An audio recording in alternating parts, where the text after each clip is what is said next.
Hello Beshies! Welcome ulit dito sa aking channel, and today's vlog isang bagong loan up na naman yung i-share ko sa inyo. At ang loan up na ito mga Beshies ay pwede daw makautang hanggang 30,000 pesos. Merong 180 days or halos nasa 6 months na loan terms at 0.09% nga lang yung interest. Okay? Pas approval na naman daw yung loan up na ito, kaya syempre out of curiosity na naman, ay dinownload ko ulit yung loan app na ito at sinubukang utangan. Kaya sana mapanood nyo yung buong video bago nyo pa i-download or bago nyo pa install yung app. Para diba, may idea kayo kung paano ba ito magpautang. Pero bago ang lahat nga mga beshies, kung ngayon ka lang dito sa aking channel, may pag-good news nga po ako kasi bawat video na ina-upload natin, ako po ay nagpapag-giveaways hanggang 10,000 pesos. So ang kailangan nyo lang gawin, i-comment nga kung ano yung napanood mo related sa video na ito. So, kayo mamimili via YouTube comment picker kung sino yung ating mabibigyan sa ating pa-cash giveaway. So, maaaring magbigay ako ng 1,000, 500, 200, or 100 pesos. If declined sa bank and other loan apps, pwede niyong subukan yung ibang options. See the links sa description at sa comment section below. Click the link and apply. Disclaimer, try or apply at your own risk. And here nga mga beshies, Peso House, itong pag-usapan natin, get cash fast. Diba? So, yung loan up na ito, merong 4.7 na star. So, totoo kaya itong ratings niya na 4.7? Diba? Halos perfect. So, ayun yung i-check natin, isa sa mga titignan natin. So, maximum loan terms up to 180 days nga daw. So, dinownload ko na naman ulit yung loan app na ito mga beshies. Ayan. And then, may mga gustong i-access na naman. So, app permission. Peso House only retains your information for as long as authorized by law or relevant to the purposes for which it was collected. So, ito may mga privacy policy na kailangan nating basahin. Next dito ay ang paglalagay na naman syempre ng ating valid mobile number. And after nun, meron nga ulit tayong matatanggap na one-time password na input nga lang natin dito mga beshies. Kasi kung hindi natin ma-input or mailagay yung one-time password, ay hindi talaga magpo-proceed nga yung ating loan application. So, ito na nga mga beshies, get instant cash now. Okay? So, maximum borrowable daw ay 30,000 pesos nga at yung 0.09% na interest ay naging 0.05 na naman daw. So, medyo bumaba, diba? So, ang daming mga kaitsosan yung loan app na ito. So, first name, middle name, last name, kailangan ulit na natin masagutan nga dito itong mga basic information nga, yung gender, date of birth, yung education, at yung marital status. Facebook link, kailangan nyo daw din ma-input dito at yung email address. Kaya nga lagi akong sinasabi mga beshies na mag-ingat po tayo sa pag-apply sa iba't ibang mga loan app kasi napakarami yung mga hinihingi na details. And syempre kung meron nga kayong ibang option na pwedeng utangan like yung kapatid or magulang, anak, or sa kaibigan, katrabaho, mas maganda na doon na lang kayo manghiram. Pero syempre, pag umuutang ay dapat magbayad kayo para kapag kailangan nyo na manghiram ulit sa kanila, papautangin nila ulit kayo. Mas maganda na sila yung i-consider natin na utangan kaysa sa iba't ibang mga loan app. So, work information agad, like yung type. So, employee yung nilagay ko. Industry. Job experience, more than 3 years yung nilagay ko dito mga beshies, at yung monthly income, magkano nga ba daw yung sahod natin every month. And then, monthly payday. So, residence information. Kailangan din daw din natin itong masagot mga beshies, itong residence information. Ilocos region, yung nilagay ko dito, region 1, Ilocos Norte, Ilocos Norte, Ilocos. Okay. So, medyo marami-rami yung kailangan masagutan sa loan app na ito. Pero, syempre, sinagutan pa rin nga natin ng mga beshies. Tinuloy ko pa rin na umutang dito para makita nga kung paano ito magpautang at para maipakita nga din sa inyo. So, after nun, yung emergency contact agad-agad. So, relation, yung name at phone number. So, hindi nawawala kasi talaga yung emergency contact or personal references kapag loan online or sa mga pautangan online. Kapag umuutang tayo sa mga pautangan online.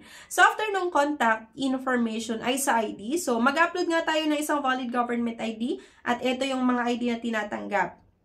Postal, OFW, PhilHealth, Pag-ibig, SSS, UMID, and ngayong passport.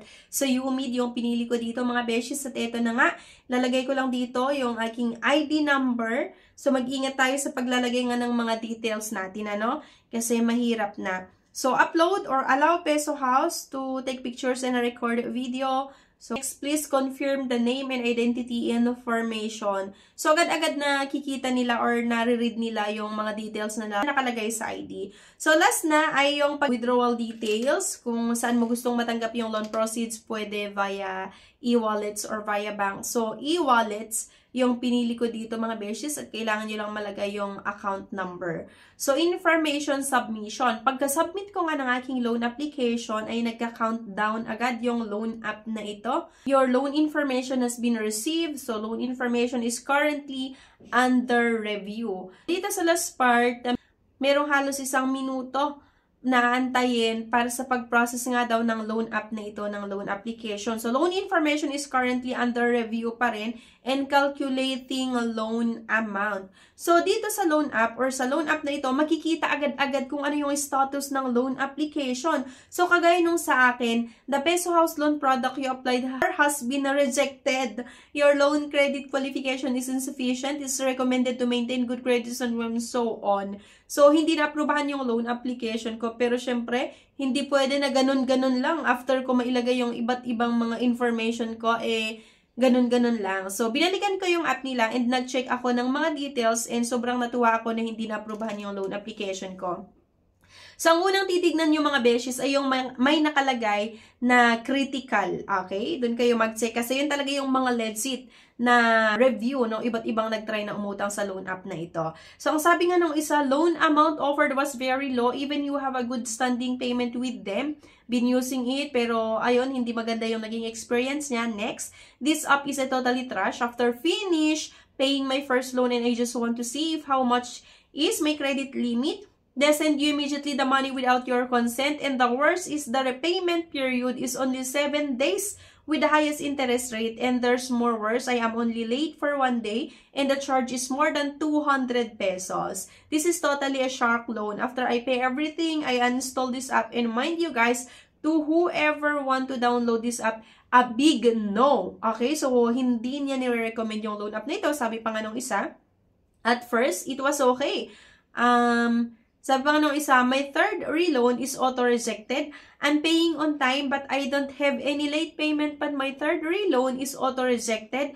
Don't try this but this app you only have first and second reloan is approved but third reloan is auto-rejected. Don't try this kahit ano on time bayad mo. Next, I installed this app to take a chance to get a loan. After I comply to fill out the requirements, I get rejected. I hope you never use my data for fraud or else I let the law handle you. I installed the app and if I can give 0, so 0 daw yung maging ratings niya. Next, I tried the app even though I already saw all the 1-star ratings and damn they are right. Auto-reject.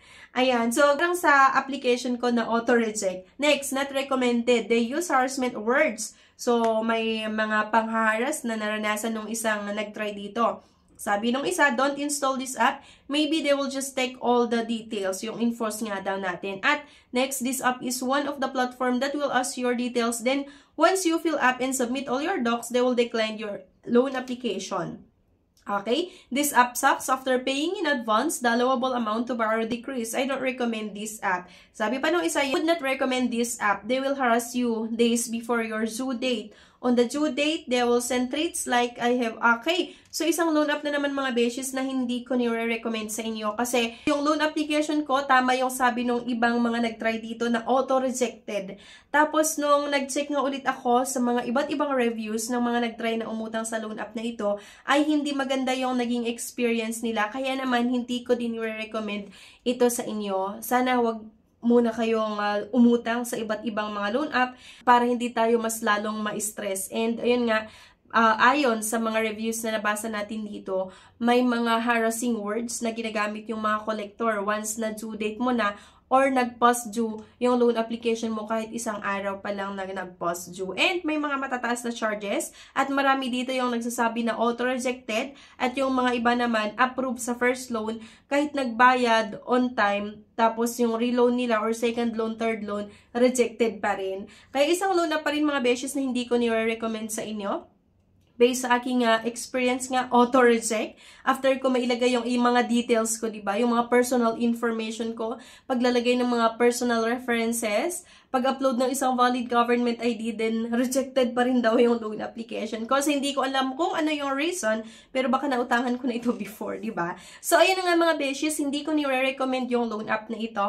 At marami din talaga yung ibang sumubok or nag-try na ayaw nila or hindi nagre-recommend sa loan app na ito. Kaya naman, please lang, wag na kayong download sa mga loan app. Mas maganda na umutang sa mga kakilala or sa kapamilya or sa kaibigan, diba? Sa katrabaho, kaysa sa mga iba't ibang loan app na kung saan ihaharas ka pag due date mo. Okay? So, ayun lang mga beshies. Though wala pa ako naging experience dito na hinaras ako kasi nga declined yung loan application ko, pero ayon nga sa experience ng iba, diba, na hindi nasiyahan sa loan app na ito. Huwag nyo nang subukan. Okay? So, yun lang mga beshies. Anyway, thank you for watching. Please don't forget to click the subscribe button. Sana i-like nyo din po yung video at huwag nyo kalimutan na i-share. Thank you at see you sa aking next vlog. Bye!